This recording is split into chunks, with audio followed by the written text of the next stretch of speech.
Ce soir, c'est un soir que vous allez passer avec l'une des légendes du tennis, puisqu'un documentaire arrive sur la plateforme Prime Video, à savoir les 12 derniers jours de Roger Federer.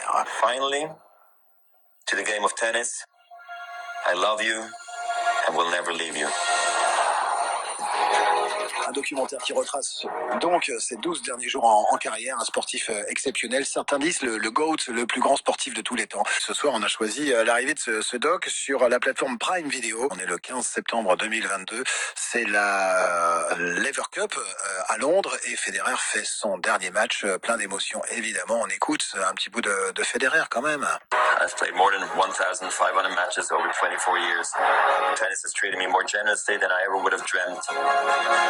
And now I must recognize when it is time to end my competitive career. Je vous fais la traduction à 1500 matchs en carrière, en 24 ans quasiment. Le tennis était plus généreux avec moi que j'aurais jamais pu l'imaginer. Mais là, il est temps de prendre ma retraite. Voilà donc le démarrage de ce documentaire qui va retracer donc les 12 derniers jours avant la retraite de Federer. Tiens, Fabrice Santoro chez nos amis de Being Sport. D'ailleurs, le soir de la dernière de Federer, ce 15 septembre 2022, s'exprimait sur le joueur qu'il a bien connu. Allons-y. Oui, très émotif, très sensible. Enfin, pour moi, c'est un gars hors norme. Alors, c'est vrai, quand on parle de Roger Federer, on sait qu'on fait plaisir aux téléspectateurs, mais on se fait plaisir aussi. C'est un cadeau que l'on se fait égoïstement, parce qu'on l'aime beaucoup. C'est quelqu'un qui fait l'unanimité dans le vestiaire. C'est quelqu'un qui est différent. Encore il y a un peu plus d'un an, quand je le voyais dans un vestiaire, j'avais l'impression de voir un junior qui jouait son premier tournoi. Il avait une fraîcheur quasi anormale. Dans la défaite, il est capable de passer, et c'est là où il est encore une fois unique en son genre.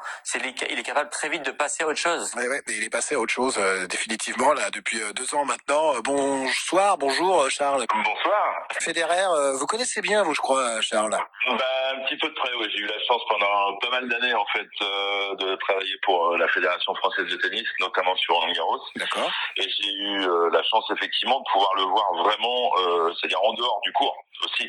Bien évidemment, la plupart des gens, c'est comme beaucoup d'artistes ou autres, là, voient les gens, on va dire, sur scène. Ouais. Mais ce qui est intéressant aussi, c'est de voir l'aspect humain derrière tout ça.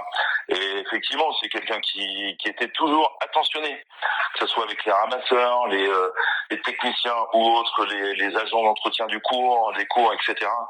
Et j'ai eu la chance de pouvoir le suivre, que ce soit sur ses entraînements, vraiment dans un cadre totalement privilégié, au Players Lounge à Roland-Garros, où je me suis retrouvé plusieurs fois à échanger avec lui en déjeunant à côté de lui. Enfin, c'est dingue, ça. donc c'est une autre vision, une autre approche, et effectivement il y a toujours ce mot classe, élégance qui...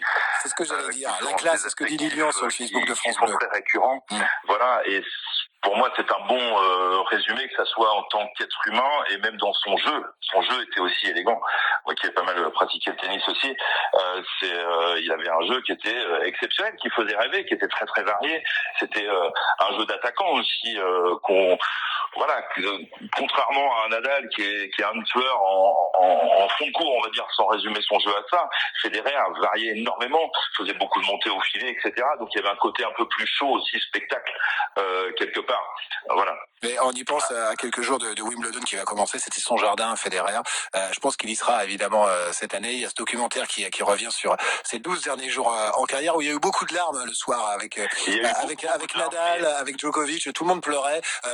Federer le premier, il n'a jamais caché d'ailleurs ses émotions.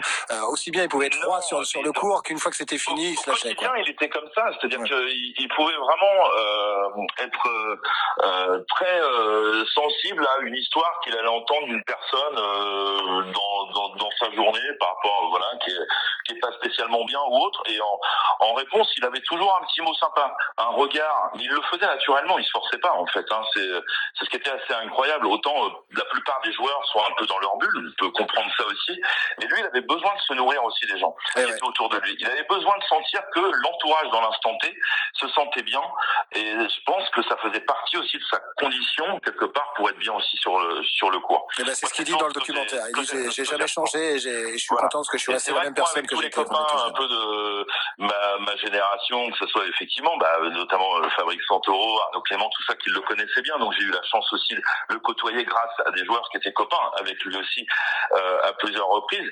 Et c'était en plus quelqu'un qui se faisait toujours très discret, c'est-à-dire que il avait une certaine timidité, mais c'était surtout une certaine discrétion pour ne pas voler la vedette entre guillemets aux autres dans l'instant T, une fois encore, que ça soit en conférence de presse, que ça soit effectivement pour, notamment je me souviens aussi de remise de prix Orange. Il a eu beaucoup le prix du fair play à Roland Garros pendant plusieurs années, et ça c'est des choses qui sont très très marquantes parce que humainement on est dans une société où ça va globalement très très vite. Les sportifs sont aussi dans un cadre qui laisse pas beaucoup de place en fait pour l'humain en fait.